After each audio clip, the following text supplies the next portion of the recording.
Bien, magnífico. El día de ayer estuvimos hablando sobre la definición del sistema operativo como tal y la importancia del mismo. Y al final terminamos aterrizando en que nos convenía abordarlo en parte de sus dos funciones principales, como gestor del hardware y como máquina extendida. Y de hecho era como máquina extendida en la que yo más hice énfasis porque es la que me interesa que vayamos manejando y que vayamos conociendo. Como gestor de hardware, pues repaso el curso de taller, ¿no? Todas las partes de un equipo con capacidades de cómputo, procesador, memoria principal, memoria secundaria, los canales, la tarjeta madre, los periféricos. La clase de sistemas operativos está bastante ligada al contenido de su curso de taller, entonces sería bueno que lo repasara, aunque igual vamos a tomar un poco de tiempo para repasar por encimita lo que nos compete mencionar acá, ¿no? Bien, ¿qué fue primero? ¿La computadora o el sistema operativo? Esa pregunta podría parecer un tanto ilógica porque obviamente primero fue la computadora. Si no tenía algo que controlar, no tenía algo que ocupase una máquina extendida o un gestor de recursos, no iba a necesitar el sistema operativo. Pero me gusta siempre conocer las opiniones, es algo que suelo preguntar de manera presencial, a ver que me digan qué es lo que han considerado. Ya vimos la definición y la importancia. Hay que ver un poco de la historia y los tipos de los sistemas operativos. Y aquí es donde les menciono que antes de empezar con los tipos de sistemas operativos, vamos a dar una revisión del hardware de un equipo de cómputo. Desde ya acordémonos que nosotros aprendimos taller de hardware con la arquitectura de von Neumann y es la que vamos a seguir estudiando. El libro de la clase o el libro en el que nosotros basamos el 80-90% del contenido es este, Sistemas Operativos Modernos, la tercera edición de Andrew S. Tannenbaum. Y en la parte de introducción es lo que nosotros estamos discutiendo.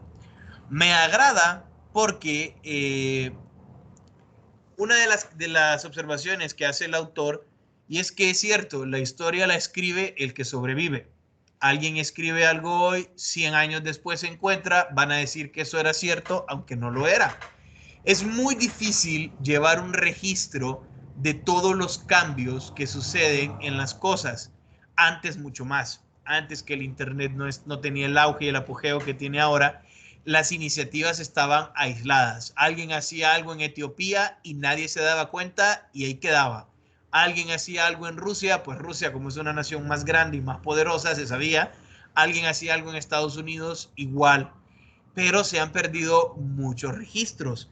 Y hablar históricamente de sistemas operativos no solo es un tanto complejo por esa razón, sino porque siempre terminamos amarrándola al hardware disponible de la época. Por eso es que muchos autores, incluyendo la persona de quien nosotros basamos contenido, nos dice que es bueno o es prudente asociar la historia o las generaciones de los sistemas operativos a las historias de la computación tal y como la conocemos. Entonces, generalmente, ustedes van a encontrar en los libros de informática que hay 4 generaciones computacionales de 1945 a 2018 y otros ya comenzaban a hablar de que la quinta generación comenzaba con los discos ópticos. Eso ya es un poquito falso porque estamos hablando ya de la inteligencia artificial y ya tenemos también las computadoras cuánticas y obviamente qué pasa con el sistema operativo de una computadora cuántica. También hemos diversificado el hardware, tenemos drones, tenemos vehículos, tenemos dispositivos móviles, entonces el sistema operativo ha cambiado y seguirle el rastro es un tanto complejo. Sin embargo, lo que vamos a ver nosotros es la base, ¿sí? La base de lo que constituye el estudio de los sistemas operativos. En la primera generación de computadoras, allá por 1945, esos 10 años, esa década, los ingenieros diseñaban, construían, programaban, operaban y daban mantenimiento a muy bajo nivel. Era una persona que estaba encargada de construir los programas, de hacer físicamente las conexiones de cables Acuérdense que teníamos tubos al vacío para poder hacer las configuraciones de código binario que nos permitieran obtener las salidas y darle instrucciones y darle órdenes a esa computadora primitiva que teníamos. Acá lo que tenemos es el tablero, el plugboard de la máquina Enigma. Entonces, ustedes pueden ver una disposición de teclado bastante interesante que tenemos la Quertzu, no es el QWERTY, y que nosotros pues ahí teníamos que conectar y desconectar. Dependiendo de lo que conectábamos o desconectábamos o el dispositivo de entrada que tuviéramos, ya la configuración diferente. El plugboard de Enigma pues sí tenía esa disposición de teclas. Y cuando nosotros ocupábamos a hacer procesos, lo que nosotros teníamos es que utilizábamos un programming board, que en este caso es de la IBM 407. Así es como nosotros, o bueno, ellos en esa época configuraban las máquinas, haciendo conexiones. Conecto esto con esto, si marco este y desconecto este. Les digo, lo que ustedes ya aprendieron de código binario y toda la primera parte de su curso de taller.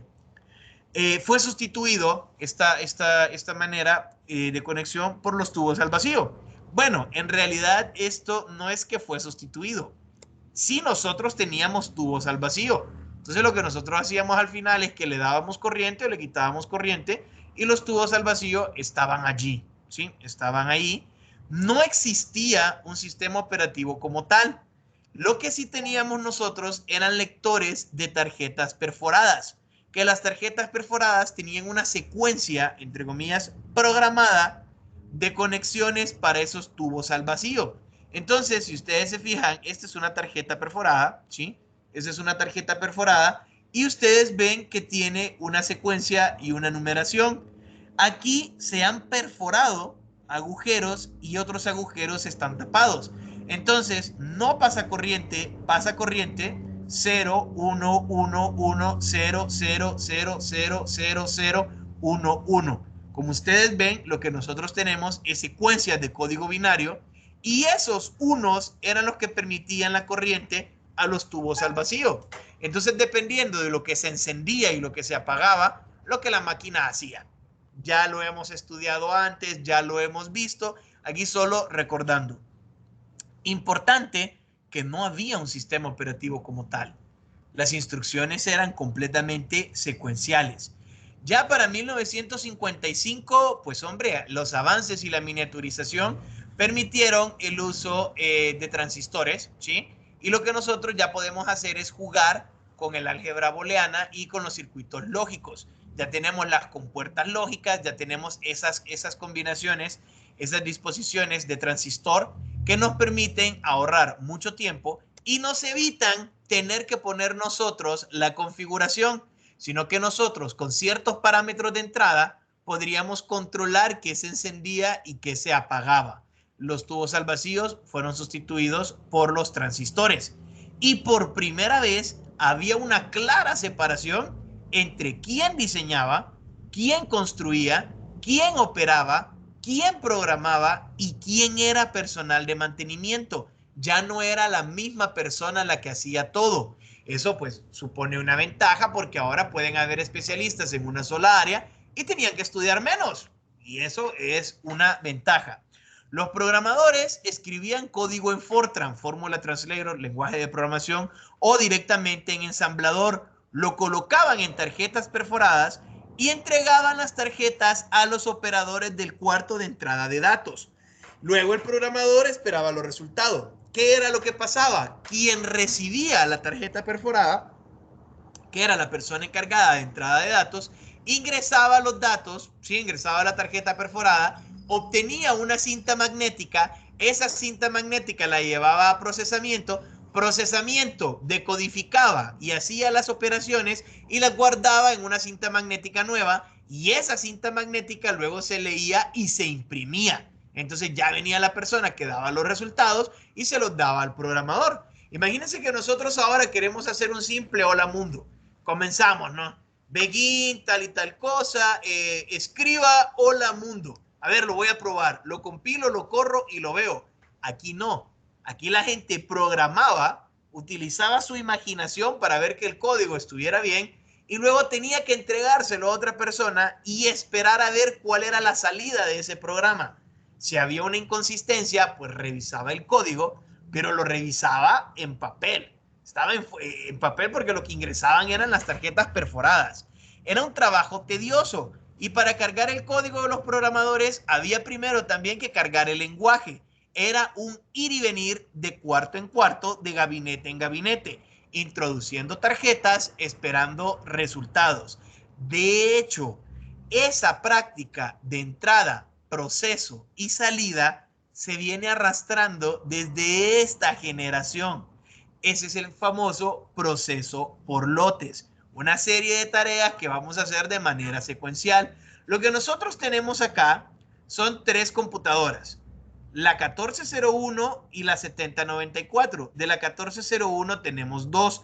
La disposición de hardware del 1401 permitía leer tarjetas perforadas y grabarlas en cinta o leer cinta e imprimir el resultado.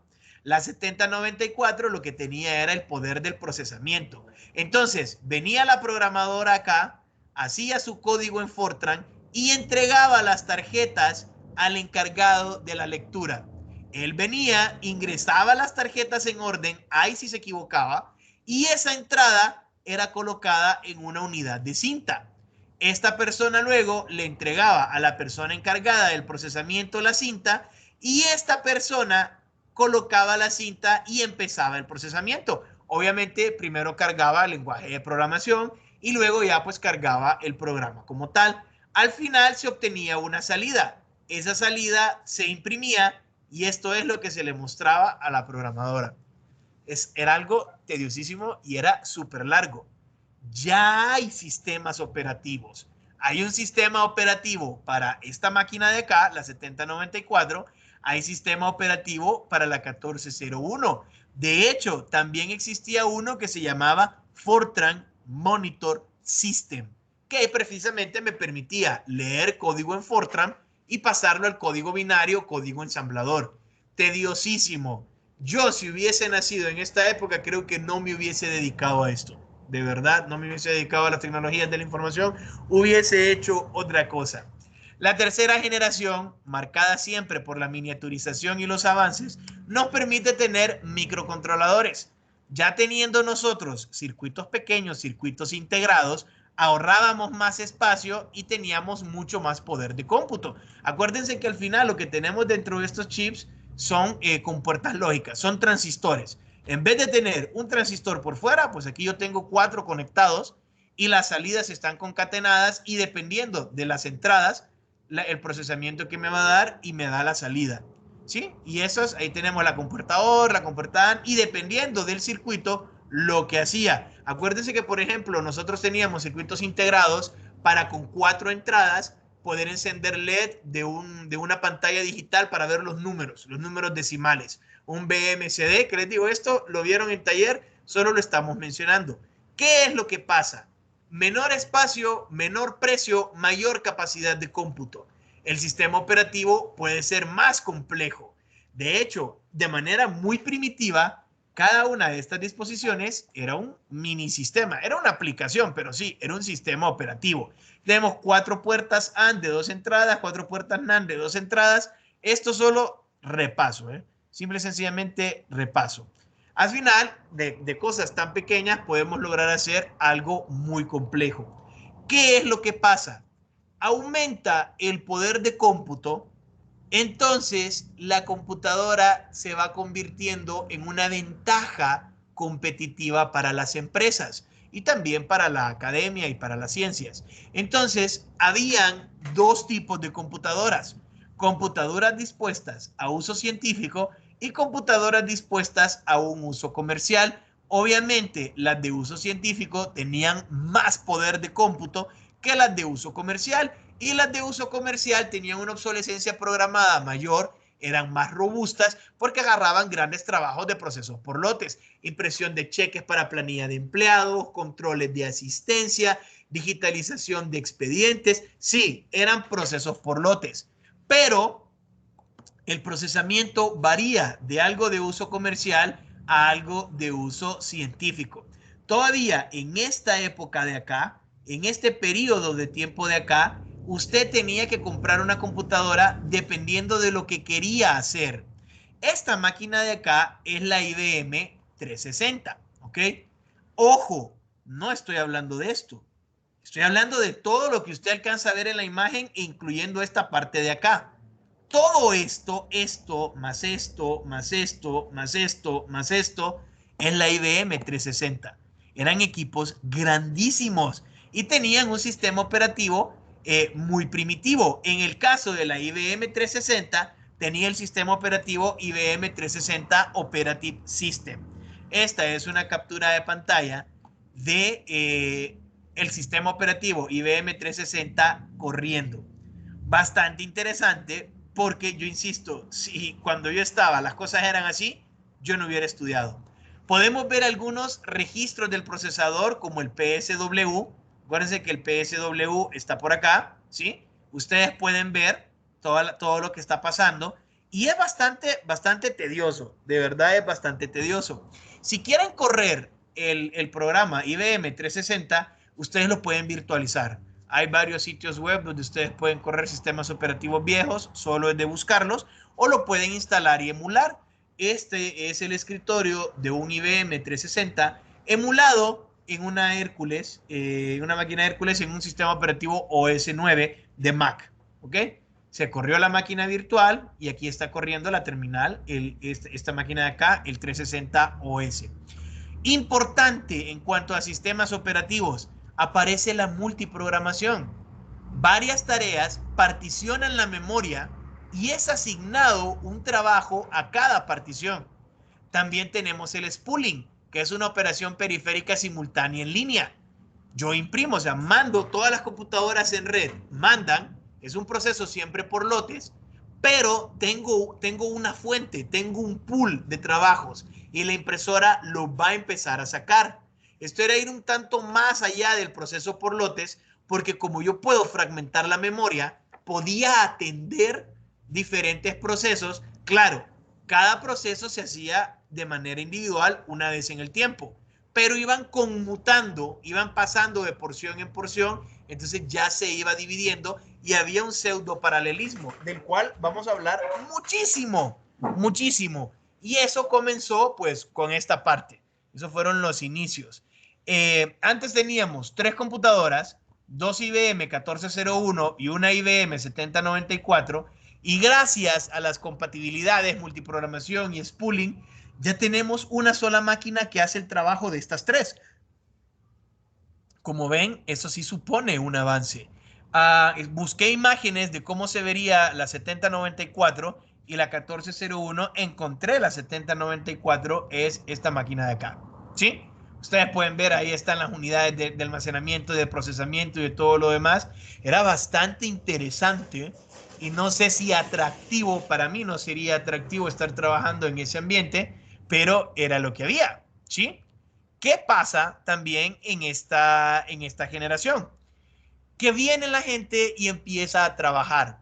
La ciencia se pone las pilas, aprende la ventaja de la computación, de que una máquina haga los cálculos por nosotros, de que podamos ahorrar tiempo, de que podamos ahorrar recursos más allá del tiempo, dinero personal y todo lo demás, y se comienza a investigar y se comienza a trabajar en mejorar esos sistemas. Entonces, la intención no solo era compartir memoria, sino también compartir el procesador para dejar de lado el proceso por lotes.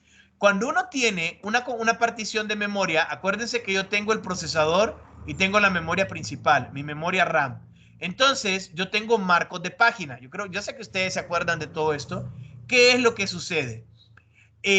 Los procesos se vienen a almacenar acá. Entonces yo puedo tener varios procesos en memoria. Ya podía particionar la memoria, pero iba a un segmento de acá, se procesaba y bueno, ya lo procesé, mándeme otro, lo proceso, ya lo procesé, mándeme otro, lo proceso. Lo que se quería era que este procesador hiciera lo mismo que la memoria, que al mismo tiempo estuviera procesando las diferentes particiones. Ya no queremos un proceso por lotes de ingrese, proceso y entrego, ingrese, proceso y entrego, sino que quiero que sea de manera paralela. Se invirtió muchísimo dinero y se comenzó a trabajar en eso. Se crea el CTSS, que es un sistema operativo de tiempo compartido desarrollado por el Instituto Tecnológico de Massachusetts. El Massachusetts crea el CTSS buscando ese proceso por lotes. Lo que ellos pensaban era en crear una red donde las personas desde su casa se conectaran a ese servidor y ese servidor tenía el procesador y era un mega procesador. Eran terminales tontas que no procesaban nada, todo lo procesaba esta super máquina, o por lo menos se distribuía la carga de trabajo. Y ahí nace entonces el Multics. El CTSS pasa al Multics y esta gente le siguió metiendo plata y siguieron avanzando. El proyecto no funcionó, era más el dinero que se invertía que los beneficios y en determinado momento eso se detuvo. Ken Thompson era un empleado de los laboratorios Bell. Él lo que hace es que agarra Multics, porque Multics era una colaboración del MIT, creo que era de General Electric y de los laboratorios Bell. Creo que esas eran las tres empresas. Entonces, como era algo académico, era un proyecto de investigación y ellos eran los dueños del proyecto, tenían acceso. Ken Thompson agarra este Multics, coge una terminal PDP-7, que era una microcomputadora, y en él crea un sistema operativo que hace lo mismo que Multics, pero no necesita varias terminales y un servidor, sino que lo hace en la misma máquina y nace el sistema operativo Unix, cuya fortaleza estaba en el multiprocesamiento. O sea, ellos querían crear ese paralelismo. Unix facilitaba el código fuente. ¿Por qué? Porque el MIT es una universidad, la propiedad intelectual es algo académico, entonces nacen muchos sistemas, pero todos son incompatibles. Por ejemplo, el System B de AT&T y el BSD de la Universidad de Berkeley. Vaya, ustedes, por ejemplo, si yo les digo, váyanse a raíz, van a buscar C2 pleca, ¿no? Pero ustedes van a otro sistema operativo y no tiene una pleca, tiene una contrapleca. Un ejemplo bastante notorio, que no sé si ya lo corrigieron, es en la herramienta KDE Live. Esto es un editor de videos. Hay una opción en la que usted pone una serie de fotografías y dice que quiere que automáticamente le cree un video en collage con esas imágenes, poniendo transiciones y todo lo demás. Lo que pasa es que si usted lo instala en Windows, le pide una ruta de directorio de Linux. Entonces no encuentra nunca la carpeta. Es algo pequeño. Al final usted viene, modifica el código de software libre y lo puede corregir. Pero imagínense que alguien viniese y comenzara a crear su propio sistema operativo y comienza a almacenar información en discos magnéticos, pero unos lo almacenan con un código binario, otros lo almacenan con otro, unos hacen unas cosas, otros hacen otras. Eso era un infierno. Habían muchos sistemas operativos y los sistemas operativos están tropicalizados para cada computadora. Les digo, este señor tenía una PDP-7 y dijo, en esta PDP-7 voy a crear este Unix, pero ese Unix corría en la PDP-7. No es que iba a correr en otra computadora. No había compatibilidad, no estábamos en ese punto. Entonces, la IEEE crea el estándar POSIX. El estándar POSIX es un estándar para interfaz mínima de llamadas al sistema para todo sistema que se base en Unix. Unix libera el código fuente, claro que sí, pero la comunidad tiene que crecer. Entonces ellos dicen, yo no tengo ningún problema con que usted haga su propio sistema operativo. De verdad que no lo tengo, pero por favor, respete estas llamadas al sistema. Las llamadas mínimas, respételas. Eso no suponía una ventaja, porque ahora los sistemas operativos eran compatibles entre sí. Yo ya podía crear un archivo en un sistema operativo y abrirlo en otro. Podría programar un programa en un sistema operativo y me corría en otro. Eran compatibles. Respetando el estándar POSIX, ojo, ya cambié de acá, ya me salí de 1980. En 1987, Andrew S. Tannenbaum, el autor del libro en el cual nos basamos, crea el sistema operativo Minix, que todavía hace 4 años, hace 3 años creo, y según según la revista Omicron, ¿no? que le dedicó un reportaje, es el sistema operativo más usado en el mundo. ¿Por qué? Es el sistema operativo de los procesadores Intel. Creo también que es el sistema operativo de AMD, pero no estoy seguro. Si me equivoco, me corrigen, por favor.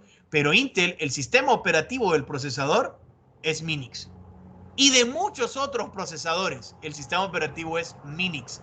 Entonces uno me va a decir, no, que es Android, no, que es Windows. No, señores, ese procesador está corriendo Minix. Entonces Minix era el sistema operativo más usado.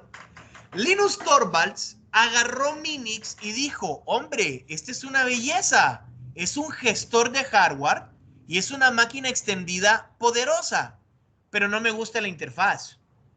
Esto lo puede trabajar un erudito, alguien que tenga las capacidades.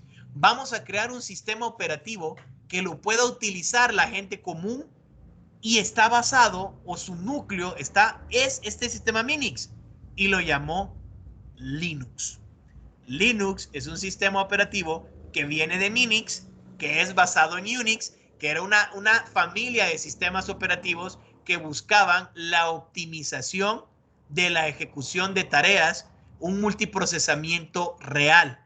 Todo estaba separado.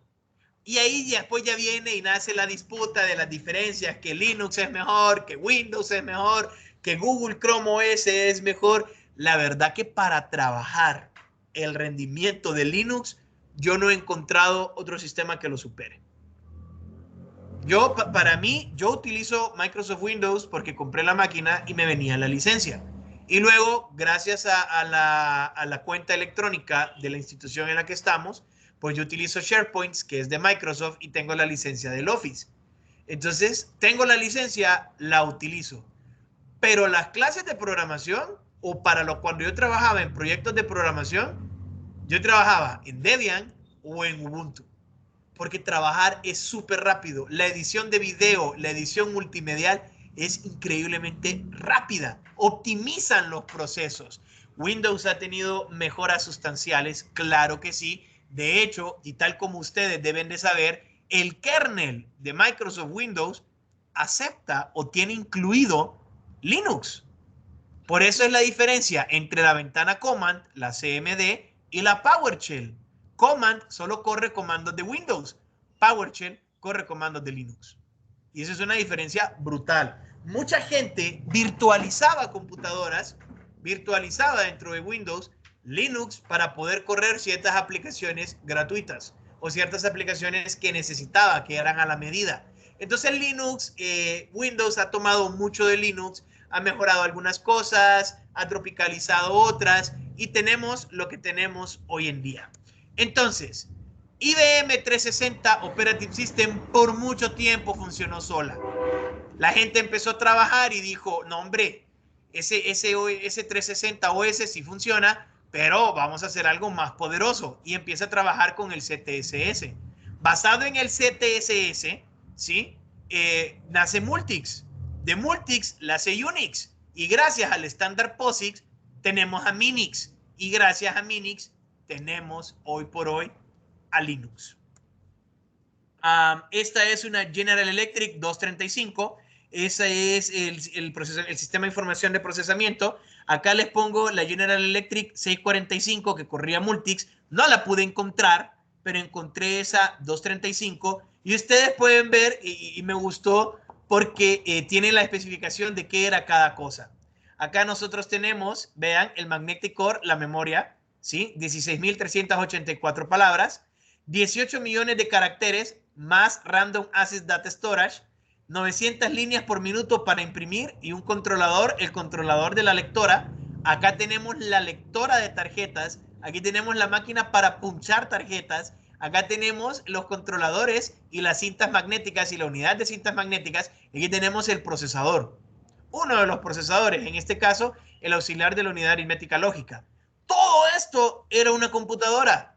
Imagínense ustedes, imagínense que ahora cada persona tiene un celular y en el celular trabaja. cómo han cambiado las cosas. Bajo esta dirección, ustedes pueden encontrar el manual de usuario de esa General Electric y es bastante interesante porque vean que lo que les decía, dependiendo del uso, la configuración. Esta era la configuración de sistema que se ofrecía para cálculos de ingeniería o generación de reportes y esta de acá era para cálculos científicos o reducción y minería de datos muy primitiva en ese tiempo que se estaba dando. Obtención de resultados, pero era un procesamiento muy fuerte. Recuerdan que yo les mencioné una máquina PDP-7, era una mini computadora en aquel momento y en esta mini computadora corría Unix. Bueno, esa es la PDP-7. He estado buscando para qué era esto. Parece una pantalla, pero no sé qué es esto y la imagen no la he encontrado al color. Dejé de buscarla hace 2 años, pero sí me llamaba la atención cómo funcionaba eso. Todo esto que ustedes ven de manera distribuida está en esta mini computadora. Esta era la PDP-7 y en una de estas corría Unix. Ya en la cuarta generación, pues tenemos microcomputadoras, computadoras de control numérico, sistemas operativos de esas microcomputadoras. IBM desarrolla una PC y ocupa un sistema operativo para esa PC. Bill Gates atiende el llamado y compra Diskette Operating System, le hace cambios y lo vende a IBM como Microsoft Diskette Operative System. Pero no se lo vende con todos los derechos, se lo alquila. Cada máquina que vendiera IBM iba a llevar una copia del sistema operativo de Bill Gates y le iban a pagar. Me encanta en el caso, bueno, espérense, voy a detener la grabación acá, que se los prometí a las 45.